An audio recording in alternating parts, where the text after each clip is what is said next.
Match number 5. கடந்த 4 மேட்ச்ல நடக்காதது இந்த மேட்ச்ல நடந்து போச்சு. ஏன்னா கடந்த 4 மேட்ச்ல எல்லா டீமுமே தன்னோட ஹோமா இருந்ததுனால ஹோம்ல ஜெயிச்சிருக்காங்க. ஆனா இங்க அப்படியே உல்டாவா மாறிடுச்சு. டாஸ் ஜெயிச்ச டெல்லி எல்லா டீமும் பண்ணது மாதிரியே ஃபர்ஸ்ட் பவுலிங் சூஸ் பண்ணுச்சு. எல்எஸ்சி லோகோவை மாத்தியாச்சு, டிஷர்ட்டை மாத்தியாச்சு, எல்லாத்தையும் மாத்தியாச்சு. இன்னைக்கு என்ன மாத்த போறாங்கன்னு பார்த்தா ஓப்பனிங்ல ஆளைய மாத்தியாச்சு. ரிஷப் பண்ணிட்டு ஓப்பனிங் வர ஆரம்பிச்சிட்டாப்ல. 2 ஓவரா எதுவும் பண்ண முடியல. ஆனா நம்ம முகேஷ் குமார் மிச்சல் செவாகரக அடிச்ச பாலை தொட்டு போட்டாப்ல. அது போய் ஸ்டெம்பிள் அடிச்சு ரிஷப் பண்ணிட்டு அவுட் ஆயிட்டாப்ல. இந்த அவுட் மட்டும் தான் அன்லைக்கி ஆனுச்சு.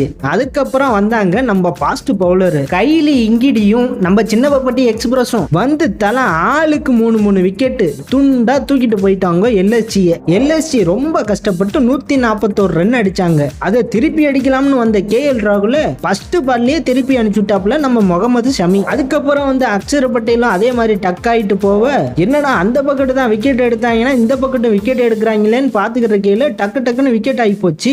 அப்பதான் நம்ம இம்பாக்ட் பிளேயரா சமீர் ரிஸ்வி வந்தாப்ல. அந்த பைப்லயே உங்களுக்கு தெரியும்னு நினைக்கிறேன். ஏன்னா அந்த பைப்லயே ஃபர்ஸ்ட் எடுத்தது சிஎஸ்கே தான். கொடுத்த ஃபர்ஸ்ட் மேட்ச்லயே ஃபர்ஸ்ட் பால்ல ரஷீத் கான 6 அடிச்ச பைப்லயே அந்த பைப்ல தான் நேத்து பெரிய வேலையை பார்த்து விட்டு போயிருச்சு. கடைசி வரை நின்று மேட்சை முடிச்சே கொடுத்துட்டாப்ல. அவர் கூட நல்லா சப்போர்ட் பண்ணி கொடுத்தாப்ல நம்ம ஸ்டப்ஸ். ஆனா player of the match Sameer Rizvi தான். 70 ரன்.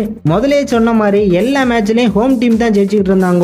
இந்த மேட்ச்ல அவே டீம் ஜெயிச்சிருச்சு. காரணம் ஃபர்ஸ்ட் பவுலிங் போட்டாங்க.